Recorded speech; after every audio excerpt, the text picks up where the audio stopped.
Hola amigos. Hoy les traigo un video acerca de cómo los gobiernos han usado a las religiones para el beneficio de su poder. Todas las religiones, sin importar su denominación, han estado ligadas al poder y han sido uno de los instrumentos de la dominación. La cruz, la espada y el dinero han formado una alianza indisoluble a través de la historia.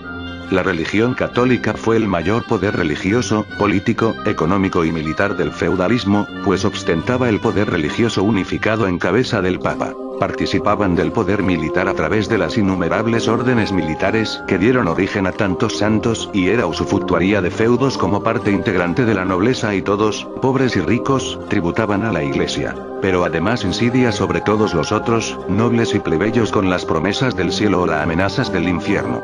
Era tal el poder de la Iglesia católica ligada a los intereses del feudalismo, que la burguesía, que había batido a la aristocracia feudal en todos los campos, económico, político y militar, tuvo que crear su propia religión para poder imponerse sobre el feudalismo. Bastó cambiar el Papa por la Biblia y llamar al Espíritu Santo para iluminar a quienes la leían, para acabar con el monopolio de la Iglesia católica sobre el cristianismo. Hoy hay iglesias evangélicas a la medida para todos los gustos e intereses, inclusive para gays. En España acaban de inaugurar una. En cuanto al auge de las iglesias evangélicas, hoy en Nicaragua hay alrededor de 5.000 iglesias, de las cuales solo 1.967 están registradas en el Ministerio del Interior, lo cual significa que la mayoría son de garaje, como inician casi todas las iglesias que carecen de patrocinio exterior. Uno de los mayores presupuestos del Departamento de Estado norteamericano está destinado a la de las iglesias evangélicas en América Latina. Pero pastores y jerarcas de las iglesias, además de ser instrumentos del poder, quieren ser el poder mismo. De allí que, aprovechando el clientelismo de la fe, se hacen elegir por sus feligreses para las corporaciones públicas, y en ocasiones, como en la legislatura pasada, con alianzas no santas. Uno de los ejemplos acá en Nicaragua fue el de Saturnino Cerrato, antiguo presidente de las Asambleas de Dios, el cual se decidió a incursionar en la política para ser presidente del país, el cual no tuvo buenos frutos en las elecciones de 2016, siendo esto un ejemplo de que las religiones siempre han querido ser el poder, o por lo menos ser parte de él.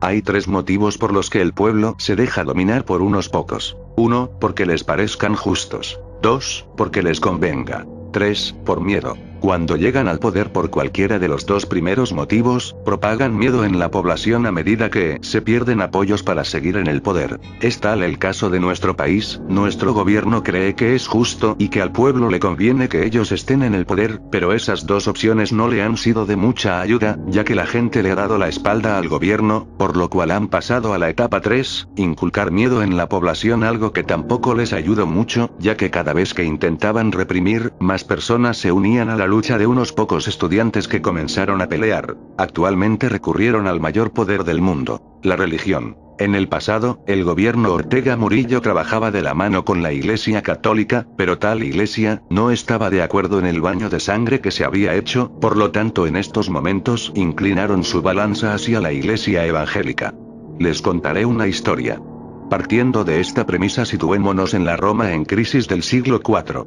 En aquel entonces las sublevaciones eran cada vez mayores, por lo que se optaba por utilizar la violencia sin contemplaciones, masacrando a los rebeldes en público. Ocurre que los fieles de una de las religiones no oficiales no temen a la muerte ni a la tortura, y esto es un problema. Conforme esta religión va sumando adeptos, el emperador Constantino investiga y descubre que los cristianos esperan una vida mejor tras esta vida, el cielo. Sin embargo, también afortunadamente encuentra algo que le puede servir, el infierno.